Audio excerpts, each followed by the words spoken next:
sky is the limit.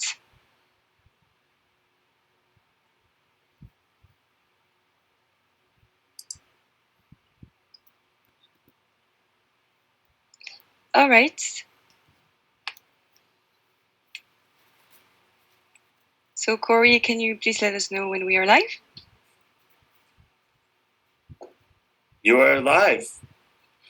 Thank you. Tarek, the floor is yours. Thank you very much. Welcome, everybody. It's a pleasure to be with you.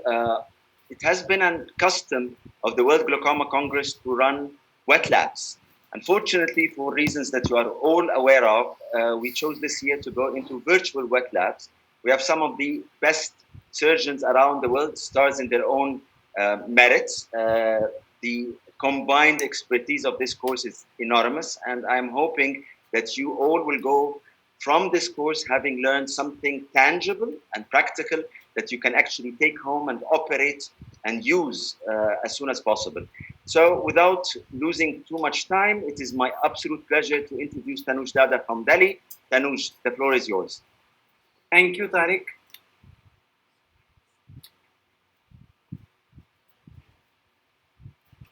So are you able to see my screen? Perfect. So I'll be covering some basic surgical techniques for trabectectomy and some modifications to enhance the success of filtration. I have no financial disclosures. Now, when you start a trabectectomy, now I try to adopt a technique where you don't require any traction suture. So you can give topical anesthesia, and if you're not comfortable, a little bit of subconjunctival anesthesia can be injected. That helps to balloon the conjunctiva and also identify any area of scarring. But be careful, you should never inject in the area of the bleb, because if there's a hemorrhage, then you will get a bleb failure. So you apply mitomycin C over a large diffuse area, and for primary surgery, we do not go more than 0.2 milligram per ml for 2 minutes, but you can titrate depending upon the level of scarring and whether it's a primary surgery or a secondary surgery after a failed trabectectomy or other surgical procedures. Then you make a lamellar scleral flap that should be about 50% thickness. This is with a crescent knife, and you should dissect up to the clear cornea. Once you make the lamellar scleral flap, you cut open both sides, and then you have made your lamellar scleral flap. So this is like a rectangle. Then what I do is always form the interior chamber with air so that it doesn't collapse. And you should always put a pre-placed suture, because you never know what is going to go wrong once you have made the ostium. There can be bleeding, vitreous loss. So it's always better to make an ostium. And then with a V lens or MVR knife, I make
the scleral flap being made.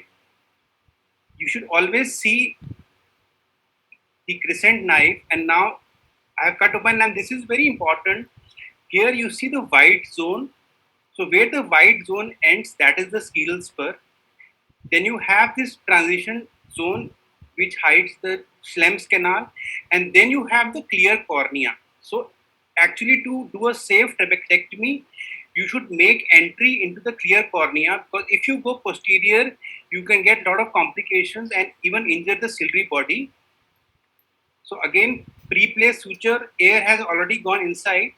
And when I do an entry, I enter into the air bubble, and now you can see the ostium is being cut.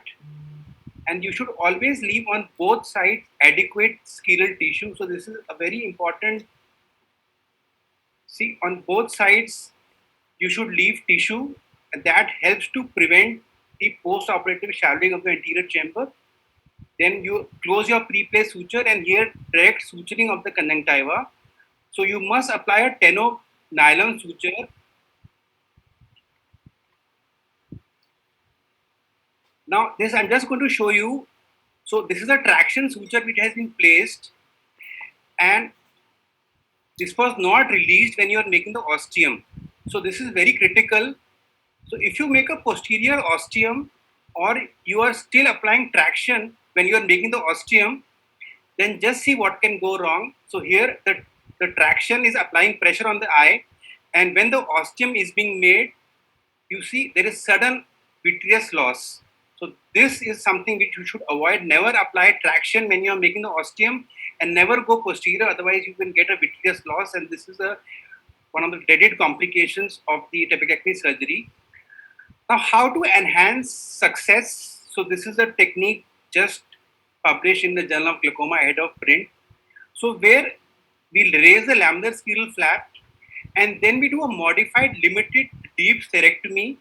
So this is to harbor an aqueous lake which prevents scarring and enhances filtration both intrascleral, and if you're deep enough, you get a suprachoroidal filtration.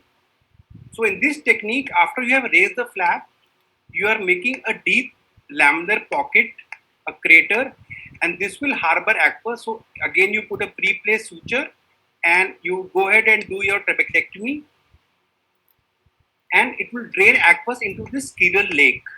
The rest of the steps are similar, but you have to do adequate suturing, otherwise you can get an overfiltration, and again the closure where there is a frill of conjunctiva left.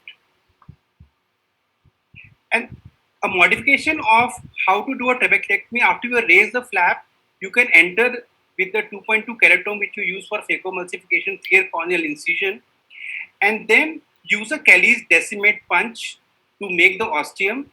So you pull on the sclera and you make a hole in the sclera ostium, and sometimes you have to do multiple attempts. This should be a very sharp instrument, and now you can see a small ostium has been made, and you can widen the ostium by making multiple punches, 2 to 3 punches, and you must ensure that there is adequate filtration. So in this technique, you have not extended dissection to the edge, so both sides are secure, and just in the center part you have penetrated, and then you pull out the iris to do the iridectomy, and then there is a modification in which you can check the amount of filtration. So iridectomy has been done, and then you can just apply a bit of trypan blue, and you can see now the gush of aqueous. So this is a useful technique to gauge the amount of filtration that you're having. And sometimes you deal with cases which have got a very advanced cupping, or cases like Serge Weber where there's a high risk of choroidal effusion or a suprachoroidal hemorrhage. So the only modification in this is to put in a AC maintainer. So that prevents the loss of the anterior chamber during surgery, and also washes out any inflammatory mediators and hyphema that you might get. So after you make the ostium, you stop the infusion for some time till you do the iridectomy, and then post after you close it, you can even titrate the amount of the drainage by titrating the flow through the AC maintainer. This is useful for situations where there is a very advanced glaucomatous optic neuropathy, or cases where there is angiomatosis like Sturge-Weber syndrome. So this is in brief some techniques to do trabeculectomy and to enhance the outcomes. So thank you very much for your kind attention. Thank you very much, Tanuj. That was brilliant. We move to Shamira Pereira. Shamira, the floor is yours.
a temporal sitting approach, like Ike Ahmed does, and aiming for the supranasal quadrant, like I do as well. Here's an animation showing how the gel stent should be inserted through a clear corneal incision, traversing the anterior chamber to enter through the sclera at a point at the anterior trabecular meshwork.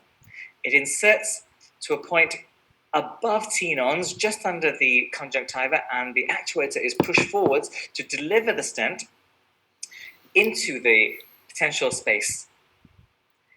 At the same time, it also withdraws the actual stent itself, and care must be taken not to displace the stent from its ideal position.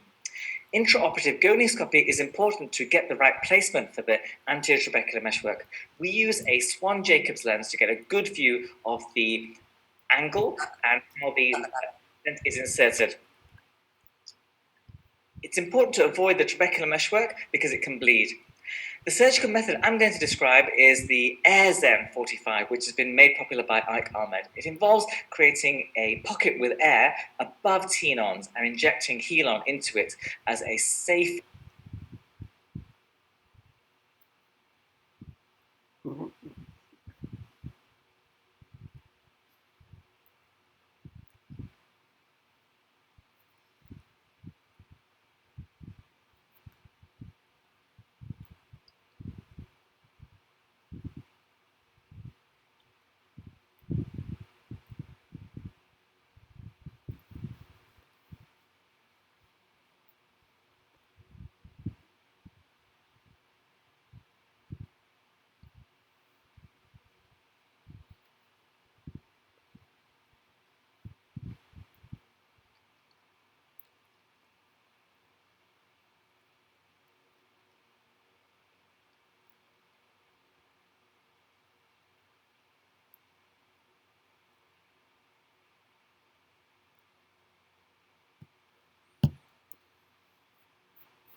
Conjunctival procedures that we do.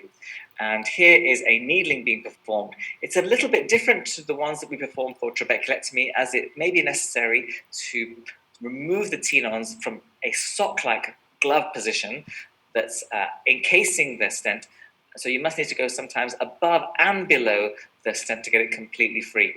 But once this is done, the IOP usually goes down very nicely. Expect much more scarring in Asian eyes. The rates given for Caucasians are about 24%. In Asians, it might require multiple needlings. Here's a Zen stent in the immediate post-op period in a good position, with 3 millimeters visible underneath the conjunctiva. Here's another one sitting forwards a little bit. This is a good sign because it's just under the conjunctiva and above tenons. This one again shows 3 millimeters under the conjunctiva. The last one, however, is probably a little bit short. Only 2 millimeters is seen in the subconjunctival space, but at least it's straight. There are several alternative techniques for insertion. One is the open Zen implantation. This involves creating a conjunctival peritomy and then implanting the Zen stent, as we discussed earlier. The other one is the Zen X, which involves implanting the Zen from an ab externo approach into the AC. Here are some conjunctival blebs that you can see on the left hand.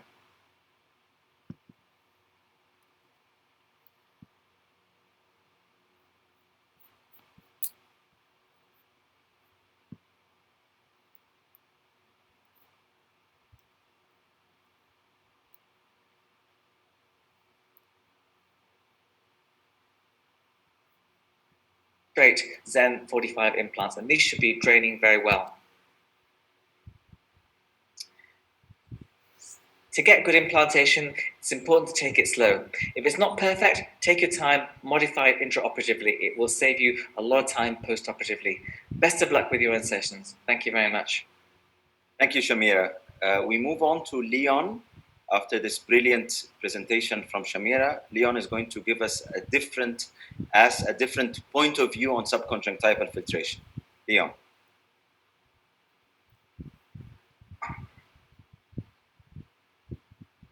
Thanks, Tarek. Is that showing all right? Grand. So thank you. We're going to talk about the. I keep calling it the InFocus. Do excuse me. It's been an InFocus for me, but it's the pressure flow that we've had for. I've had it for 3 years now, and I think genuinely it has been a bit of a game changer. I'm going to take it that you guys know or have seen many animations and videos of how an InFocus is put in. So I'm actually going to go straight in and maybe tell you what I think is the most important tips that that I've learned over the last 3 years or so. Um, the first thing is the position. I think because of the way that the InFocus is in terms of the length outside the sclera and the posterior drainage, I believe that it really should not be put at 12 o'clock. And I think that if you slap it at 12 o'clock, you're going to be draining butt up against the superior rectus, and which is full of tenon. So hence, for me, the focus should be swung a bit more nasally, just to the nasal edge of the superior rectus. And I think that's one of the key things to begin with. And I always tell my fellow, don't put it at 12, put it superior nasally. And because it drains so far back, you are unlikely to get a very anterior looking bleb and very unlikely to get nasal draining bleb, unlike with a cab or with a Zen, which would get a fair bit. So I'm not too afraid to swing it a bit more nasally and not park it up against superior rectus. You all know how it's inserted. You see the length of it. And the one tip that I'm going to have to say with the InFocus, it is the biggest key, and I think has been a game-changing experience, is the fact that it's about the tenon, and it's always about the tenon when it comes to the InFocus. The tenon need to be closed very, very well directly over the InFocus. And I think that has basically changed the way that I do filtration surgery. While previously we may not pay so much attention, here you can see I've got 3 hands during the surgery, and we must go and grab the tenon and pull the tenon forward. I'm not too afraid to pull the tenon forward about a millimeter and close it with the conch, but you have to go and find the tenon. Very, very few cases when you don't find tenon. Doesn't matter when people say the conch is very thin, it's very thin. I believe that most people, tenon may be disinserted, but you need to go back and find it. And you almost always can find something.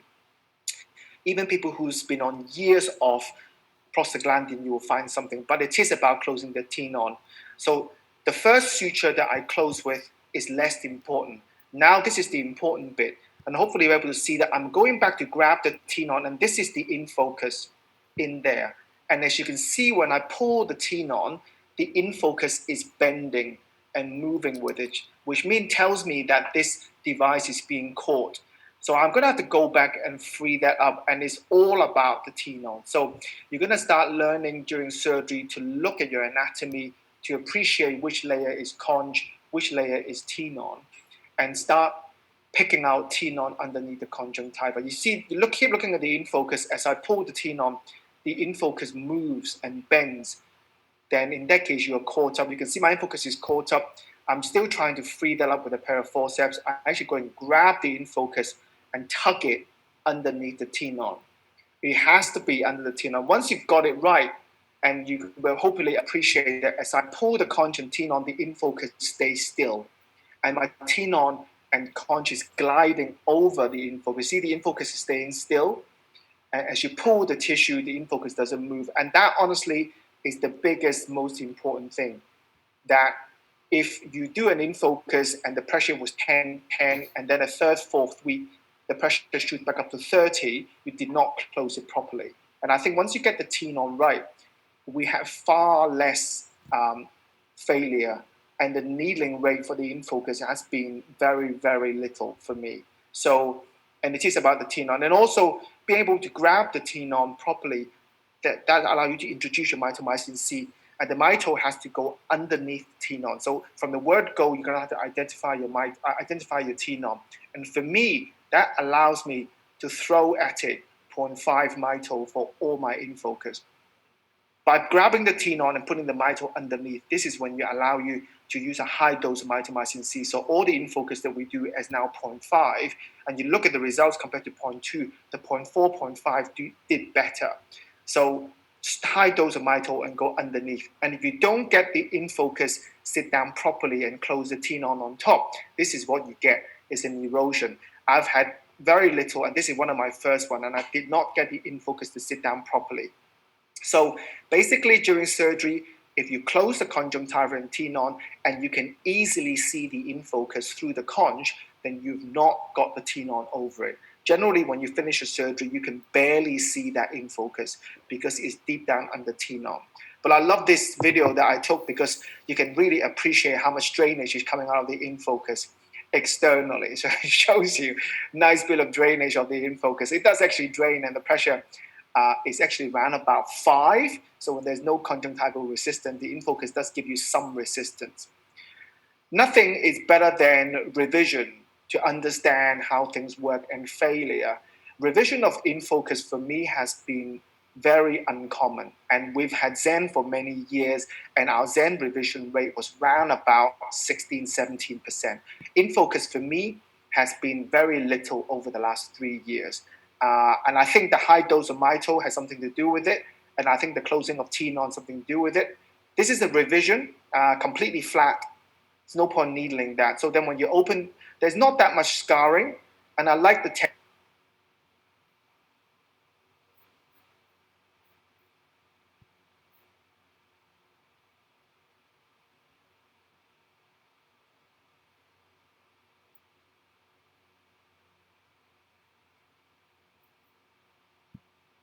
will want to break. While the infocus, you can seriously grab it and pull it. You can actually grab the infocus and pull it quite a bit. So that makes the revision, you can be a little bit more bold. And I still quite like my scissors slightly open with a pushing technique. Sometimes a vertical dissection, a vertical blunt dissection, that allows me to part the tissue away. So that you can see the infocus is there, which is slapped flat onto the episcleral tissue. So, and I think that's the odd time when an infocus fails. And I think this is one of my earlier one with a 0.2 mito. So once you've exposed the infocus, then you have to free that up a little bit. So I free it up from the sclera a bit. And then to check patency. So we inflate the anterior chamber, you'll see in a minute, to make sure that it still drains. Like compared to a Zen, I'm sure Shamira later on will say that this is much better revision. You can actually grab hold of the device and move it around, while with the Zen, you really don't want to. So we inflate the AC, and you can check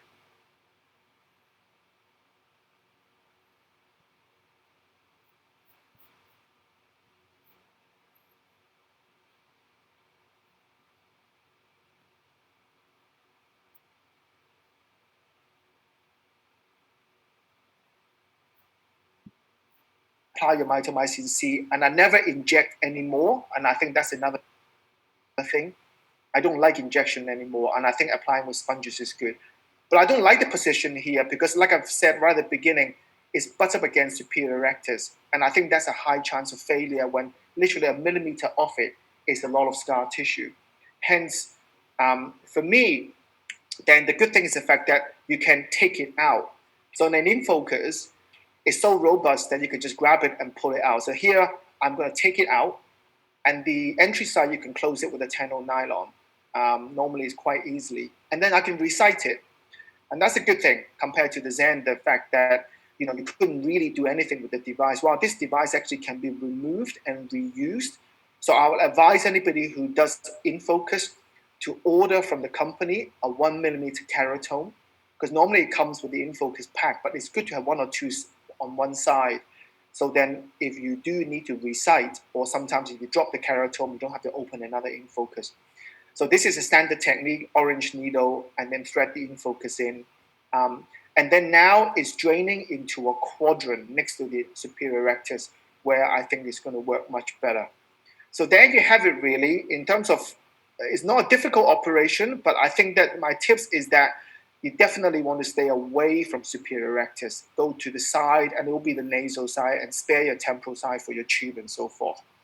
The key is there's one word, it's all about the tenon. You need to be able to find the tenon when you open it, so you open it properly rather than keep shoving the tenon with your blunt dissection and shredding it to bits. Once you find it, then you can put your high dose mitomycin C with sponges, not injection. There's no point saving that 3 minutes. I think we have a much better looking bleb because we're not injecting mitomycin C. High dose, we're 0.4, 0.5, white, black, Asian, it doesn't matter, that everybody's getting a high dose. And then we're closing the tenon, and we want to pull it reasonably taut, the tenon, smooth, and you have to close the tenon. Sometimes it takes me 45 minutes to close, just so that I know it's closed well. And once you close it well, the rest, the stand will do it for you. And those are the only tips I have. Thank you very much.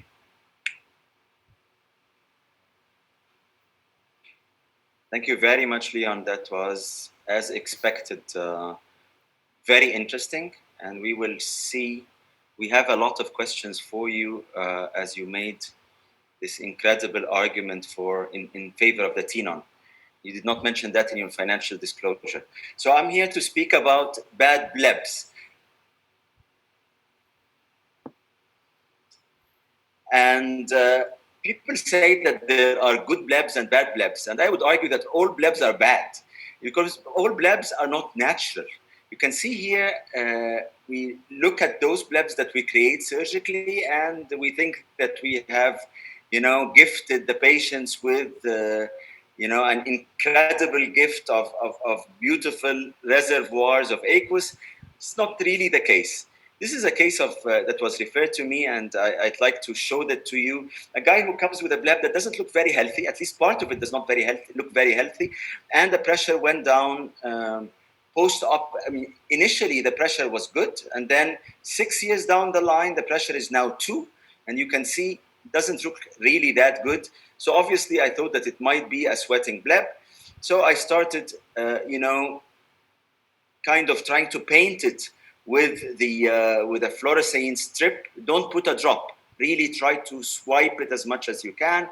The patient is not very cooperative, but I'm not really seeing anything. So I'm, not comfortable. Why is the hypotony happening? Is it overfiltration into the subconjunctival space? Is it shunting into a suprachoroidal cleft?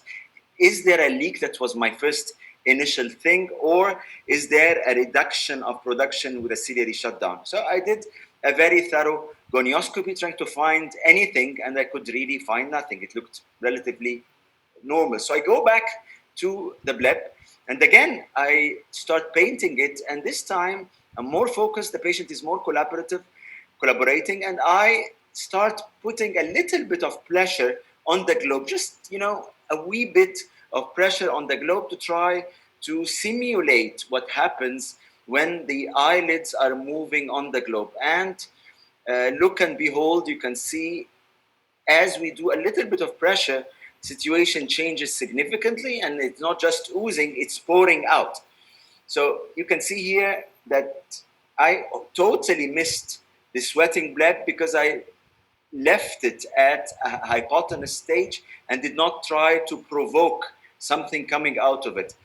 And you can see that it is obviously a bleb that is leaking, and for that reason, the situation, the hypotony is there. So we decide to take the patient to the operating room. As you can see, we put a little bit of fluorescein, trying to understand how it looks like, and a bit of a trick maneuver here is always to do hydrodissection. I'm a big believer in hydrodissection for all types of glaucoma surgery. This is always my first step. When I do a trabeculectomy, a deep sclerectomy, a tube, I always do hydrodissection to be able to understand what kind of conjunctiva that I'm managing. You can see here a little bit of aqueous pouring out, but then I decide to inject subconjunctival BSS, nothing too fancy, to try to balloon the whole area and understand the anatomy, the structure of this bleb. This bleb is like a house. It's like a building. And parts of it are not well functioning, and parts of it seem to be well and good. You can see here, this area seems fine, while we have this dead area of tissue. And then I think about it and I decide, why remove the whole bleb? Let's do some very meticulous dissection, just removing this specific part, and not all of it, just the roof of the bleb.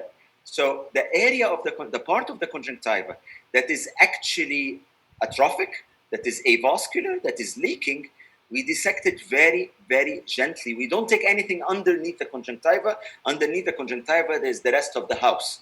So we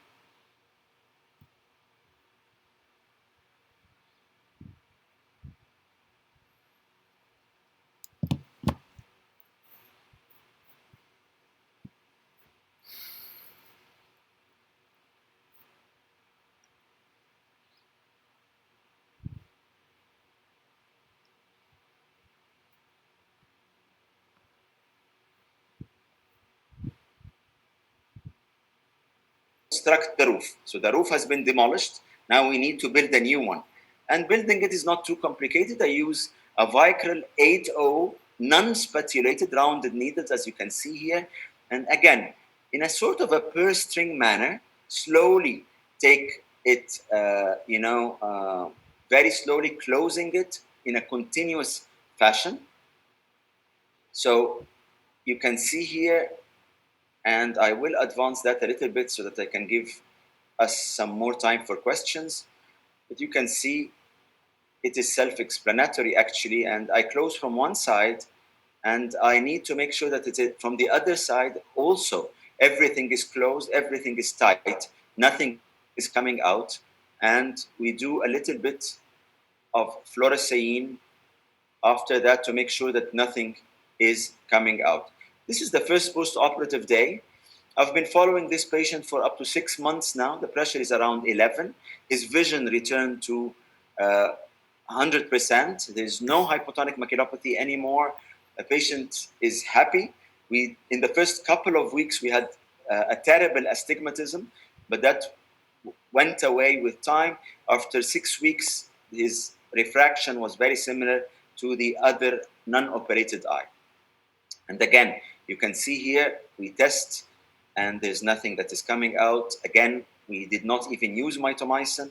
We were very cautious and we were very gentle, and the reconstruction was extremely non-invasive in my opinion.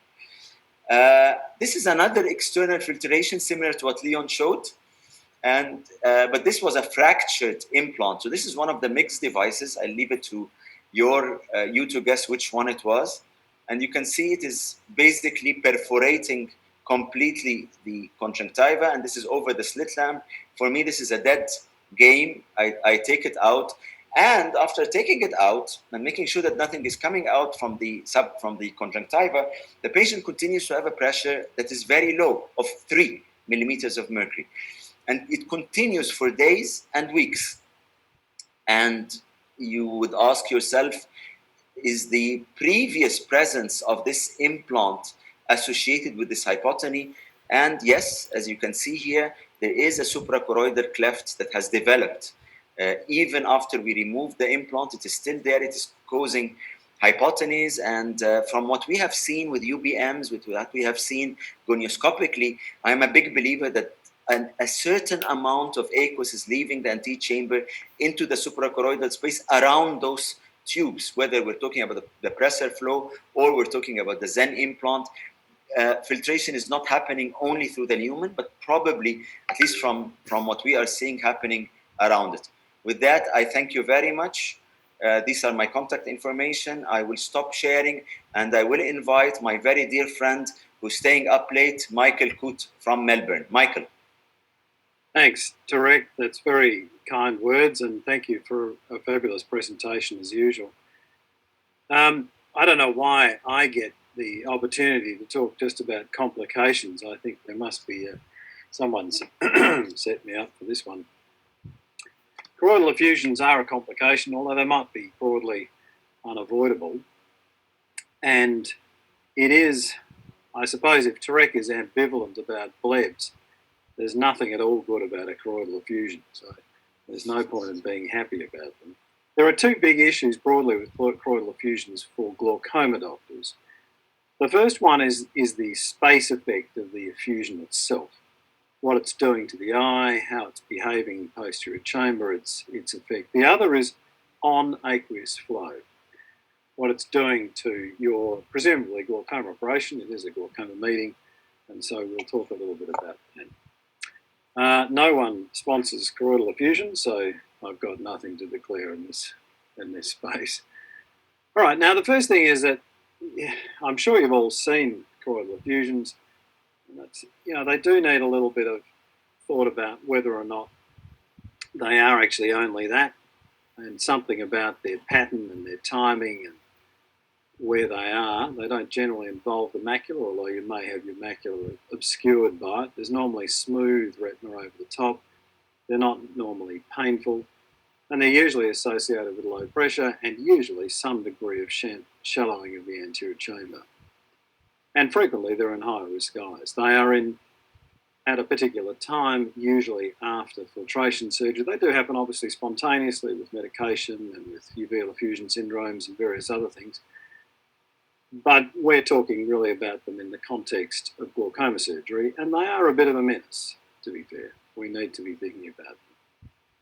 There is a differential diagnosis, and it's worthy of considering them. Choroidal hemorrhage is a much more sudden, painful, unpleasant experience, but will still produce choroidal expansion, will still produce things that look like it, but broadly something that is much more sudden and painful. The sudden expansion of the choroid produces pain. An aqueous misdirection, I spent tonight dealing with an 80-year-old man whose only eye went into spontaneous aqueous misdirection this morning, 4 months after the revision of the trabeculectomy. His pressure was 60 when he arrived today. It does certainly look, and it should have been a choroidal hemorrhage, but in fact it was just aqueous misdirection in him. Now I do want you just to focus on the fact that one of the big deals of choroidal effusions is their effect on inflow. And the problem with blebs, as Tarek and others have been pointing out, is this delicate balance that we have in convincing the eye, duping the eye to do something that's frankly not used to doing or not prepared to do.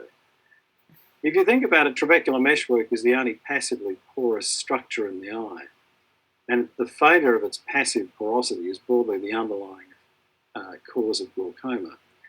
If you put aqueous into the subconjunctival space, you're doing something fundamentally abnormal. And the only way that you can continue that process, that allow fluid to go into it, is with some trickery and some chemistry. And if you turn it off for any length of time, such as with a choroidal effusion, it's likely it's not going to work. And this is one of the reasons why having spacers and plates, and of course this is a problem mostly for trabeculectomies and non-plated implants.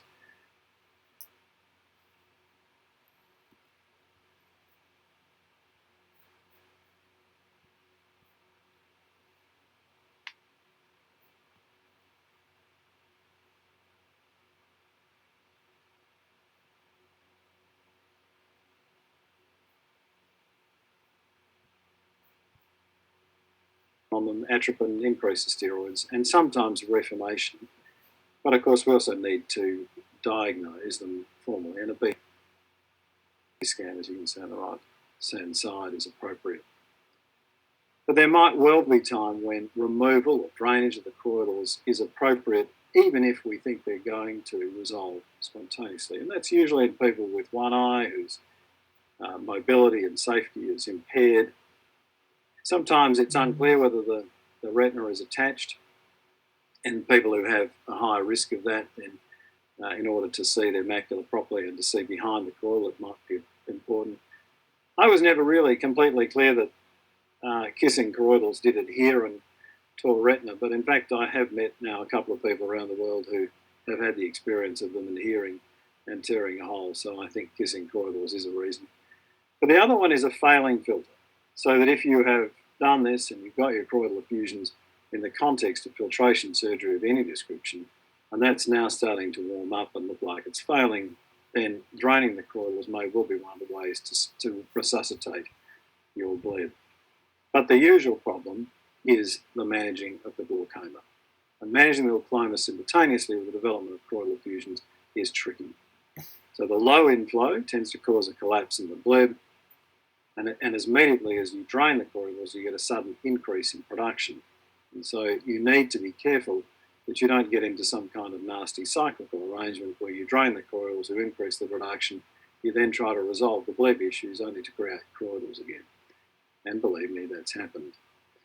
Now, glaucoma drainage devices work better because they tolerate this process of low flow better. It's also one of the reasons why they're more appropriate in uveitic glaucoma and where there's changes in aqueous inflow. So the first thing I want to show you is a sort of preventative strategy. This is something we don't do very often. This is an ophthalmic eye, one that's very at risk of choroidal effusion. Scleral filleting is something that is not done very frequently, but in non-ophthalmos, the risk and unfortunately outcome of effusions is, and certainly it's something we try to avoid. Nanophthalmos is a tricky thing. Often proper nanophthalmics have very poor movement of the globe, and they have a kind of contracted socket. There's not a lot of room between the recti. Getting down between the recti is really quite difficult. There's not much space. You have to dig a fair bit of this sclera off. It feels alarming. It feels like you're going through the whole thickness, but in fact, you'll need to get really almost a full thickness of sclera removed in order to have any reasonable effect. And as we go through this, it gets more difficult as we go posteriorly. We need to make sure that we stay in the right plane. Anything that looks dark on the lower level is obviously a little too deep. But you can see that there's a fair chunk of sclera coming off, and that's something which is, at least historically, been associated with decreased rate of choroidal effusion. I'm not sure in sealed systems now. I would do this if we were filtering or putting in a tube in an ophthalmic, but for the most part, I probably would not do it with cataract surgery, which is now a pretty sealed sort of system for ophthalmics, even for very short eyes. Well, I think we'll stop that. They're usually done in 2 segments. The next and the last thing I want to show you is actually the drainage of a choroidal. And there's lots of different ways to achieve this, but this is obviously in a post-glaucoma surgery. Viscoelastic, anterior chamber, find the quadrant where there is the maximum amount of choroidal. It's a T-cut deep into the sclera. What I like to do is do a little bit of diathermy just to either side, obviously getting a lot of that straw-coloured fluid. If it is changed blood, it's an issue. What you're doing when you do that is draining a lot of fluid. The eye will become quite soft rapidly. It's often quite a large volume, and just a little bit of diathermy into the quadrants will tend to open it up. The dark reflex is gone.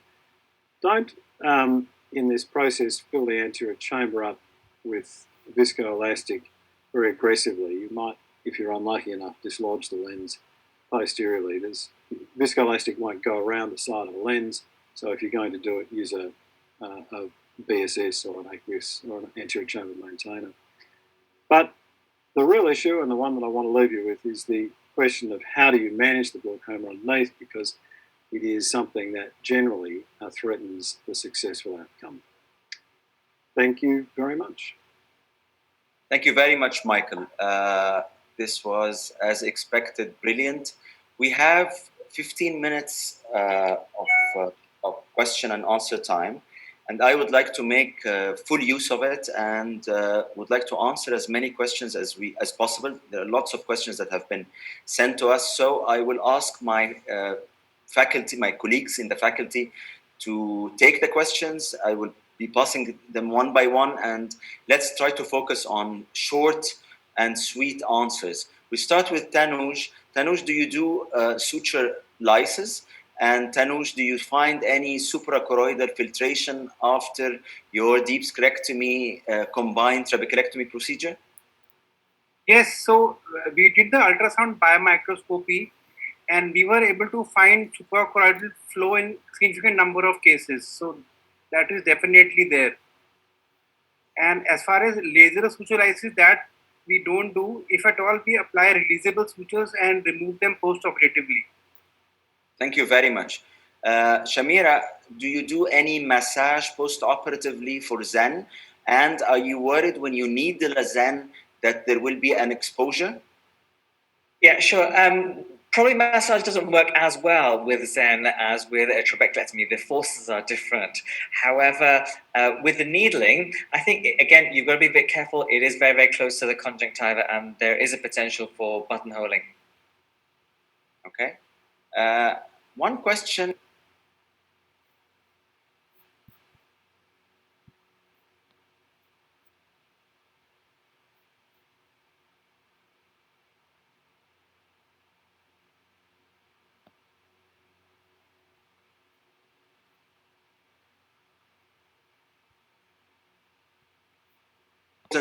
Of Tina. Okay, Well, these are 2 hands, 3. I don't think we should do that, Tarek, because I mean, showing the level of reverence that Leon has given to Tenons, I think, is bordering on the religious. There is a there is a need to pay attention to it and to manage it. But I think, this sort of slavish kind of approach to it, I'm just trying to be contentiously on. There we are. So is there any emotional attraction between you and Tina and Leon? There is quite a lot, actually.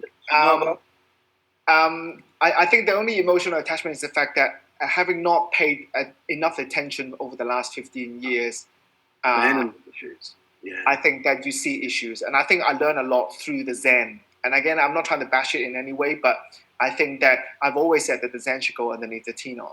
And I think that I remain saying the same. And then having seen the InFocus going under the Tenon, it's a game changer in terms of success and the blend. Again, for the whole faculty, for Zens and pressure flow, who would needle and who would actually revise? Let's start by revision. Who would revise? Nobody would revise. Who would needle? Leon, you revise or needle? For what? For which one? For either. Probably revise. Okay, so Leon and I for revision. Shamira, you are for needling? Revision. So we are sort of a consensus on revision. Okay, all right, okay. A very classical question, and I will give that to Michael. Is it advisable to recommend surgical treatment for advanced glaucoma progressing with an IOP of 15 millimeters of mercury? And which operation will you start with? Well, I think that assumes lots of different things, but yes, if you can prosecute it reasonably, then a trabeculectomy I think is probably still your best bet. There's that data that suggests that the same pressure garnered from an operation from medical intervention, the operation does better. And we know all this stuff about cycling pressures, but trabeculectomy is a great operation. I know we use it as our whipping boy, and but it really does. It works beautifully, I think, and that would be my go-to. Mitomycin concentrations, people put a lot of emphasis on that, and this has been given a new life in the last couple of years when the introduction of 0.5 milligram per milliliter MMC was introduced. Is everybody comfortable about using a 0.5 milligram? I personally am not, but not for every single case anyhow. But who is on the bandwagon of a 0.5 for every moving target? Not quite, Eric. But put it this way, we've been putting 0.5 on every single tube for the last 20 years, almost. And the key is that it's far back and it's on, and don't get an avascular on the tube ever. But we've been injecting even 0.01 mitomycin C for Zen, and we've had some pretty horrific avascular thing. So it's not just about mitomycin C dosage, it's the drainage and what's the tissue underneath. Hence, on and about it. So I think 0.5 underneath Tenon and posterior. When we're poking mito 6 millimeter back, then I'm comfortable. Rick, I think that's the key, isn't it? The further back, that front 3 millimeters where you're anterior to Tenon's insertion is a bugger of a place to put mitomycin. And if you can avoid that, I don't think you just have to inject it into Tenons. You have to actually prevent it getting to the limbus. Yeah. Sorry, go ahead. On that one, I think I'm in favour of the injections, and I think that it adds a lot more to it than just simply the antifibrotic effects. When you inject it into the Tenon's area, it puffs up the Tenons and it makes it easier to oppose the conjunctiva for a trabeculectomy. So I think it has additional effects as well as the antifibrotic ones. And we've shown that using half dose, what you'd normally use on sponges, gets rid of all the sponge-related problems that you can think of. I have a question about hydrodissection. A colleague is not very happy with me using the word hydrodissection and suggests using hydroexpansion. Well, I try to separate tissue while I'm injecting. At least when I'm doing that, starting a deep sclerectomy or trabeculectomy, I inject just above the sclera as much as possible, penetrating the actually having penetrated the tenon before I do that. I do not have any issues with using dissection or hydro expansion as long as the word hydro, the hydro part is there somehow. I'm not, personally offended about that. I get also a question from Dr. Fang, our esteemed colleague, about saying again the whole idea of Tinan after removing the floor of or the dead floor of a bad bleb. Should I advance the Tinan and try to cover this part with it before covering with the conjunctiva? I never thought that this is actually possible. It probably would need to do that significant dissection posteriorly to try to find the tenon and bring it to the front. And I would be worried, to be honest, about doing any damage to a bleb that is functioning while I'm trying to dissect around it. So I try to be as minimalistic as possible when I know that the bleb is functioning. If the bleb is dead, yes, then I would excise the bleb, find the tenon, and try to create a new bleb. There is a question. Let me see that. What should you do when bleb failure developed with choroidal effusion? To Michael. Look, it's difficult, isn't it? You first have to get some adequate flow, and then I think generally what most of us do will try to do something simultaneously. So drain the choroidal, perhaps put some long-acting steroid underneath the conjunctiva, and perhaps a little bit of 5FU around it, in the anticipation that it will require some of that. But if your choroidal effusion has occurred because of chronic hypotony, because the flap is inadequate, then you'll actually have to do the opposite and close the flap a little bit in order to create closure. It's a difficult problem and somewhat individualized, but I don't think you can get anywhere with glaucoma operations unless you've got adequate flow. So the first thing to do is to resolve the choroidals. We have a question regarding the whole issue of tenon that Leon brought on the table. Is anybody practicing broad teninectomy? Something that was an idea that was floated probably sometime in the late 90s. Anybody? Sometimes with the revision of the tube, but not primarily. So, Michael, sometimes when you're revising a tube, you might remove what has been all what is around it, basically, under the conjunctiva. Okay, if you are using needlings for whatever procedure, what kind of concentration of mitomycin would you be using, and what kind of concentration and what volume of mitomycin would you inject after needling? And I will ask that to Tanush. I think if it's a primary needling for a tenon cyst, then I won't use mitomycin C. I'll inject 5 milligram of 5-uracil, because you've already used mitomycin C for your primary surgery, and in a short time, if you reintroduce mitomycin C, then you can end up with long-term complications. Okay, closing the conjunctiva. Who is in favor of nylon and who is in favor of Vicryl? Nylon is Leon. Nylon, definitely. Nylon. I'm in the Tarek camp. I think 8-0 Vicryl on a taper is fantastic. Michael, what are you? Sorry, say that again.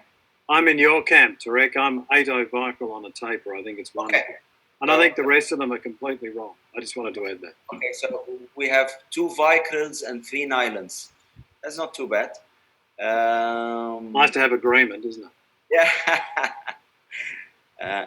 Needling is often not helpful after a Zen implant. Opening the conjunctiva is much more effective. Again, we go back to the idea, and I think we basically more or less said that all of us would be for revising the a Zen or a pressor flow rather than going for a needling for that. Okay, who would needle a tube? After a tube. Okay, Shamira is there, Leon is against it. Yeah. We should do a debate about that with you two guys. Clarify what kind of tube. So for our med valve, we're quite commonly doing this. We know we've got the luxury of having a safety net of the valve inside as well. And as long as you can access the area, you can sometimes see them filling up very, very well with a simple needling. Have you? Yeah, I agree. But have you followed them up? Do they? I mean, most of them after you need it, and even if they fill up, they kind of scar pretty much fast Yes. after that. Or Some can do. It depends what stage you do the needling at. okay, Tanush, you wanted to add something?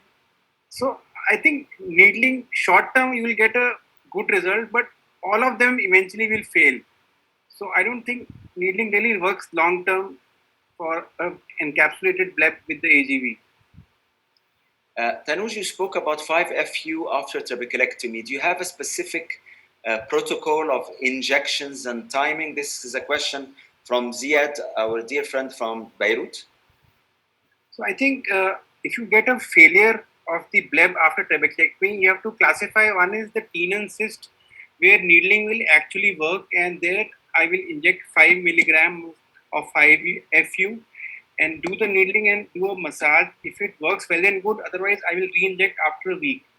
However, if there is a long-term scarring and the bleb is flat, then there is no point in doing a needling. Then I would do a revision trabeculectomy and use mitomycin C. Okay, we have a question regarding what is our approach in long-term hypotony in young patients after TRAB. This is from our colleague Ilgaz from Turkey. I would suggest that we first of all know why do we have a hypotony. The solution lends itself to you as soon as you make a diagnosis about the origin of a hypotony. Now we have, I guess, 2 minutes left, exactly 2 minutes. So I would like to close with each of you saying one single sentence, a message that is very, very short to everybody. And we start with Tanuj. So I think trabeculectomy is still the gold standard. You must use preoperative steroids to quieten the conjunctiva, and during surgery, never exceed more than 0.2 milligram of mitomycin C for 2 minutes for primary surgery, and try and use releasable sutures to prevent post-operative shelving of the anterior chamber, and do a long-term surveillance for bleb infection lifelong. Tanuj, I asked for a sentence, not a paragraph. Shamira. So I'll just keep on the Zen. So I'll say for the Zen, it's all about patient selection and post-op management. Leon. Join my church. Tenon is God. Michael. I don't even know how to respond to that. I think if you need a glaucoma operation, you've got to have a glaucoma operation work. So don't give up. That's what the patient needs. Make sure it works. So I will not add anything to those pearls of wisdom from my colleagues. I will just conclude by thanking the participants, thanking the World Glaucoma Association for having us, and the program committee chairs, and obviously thanking the faculty and all the technical support that we have had from the meeting. Stay safe, everybody. Enjoy your summer until we meet again. Thank you very much. It's all about Leon. Tenon. Sorry.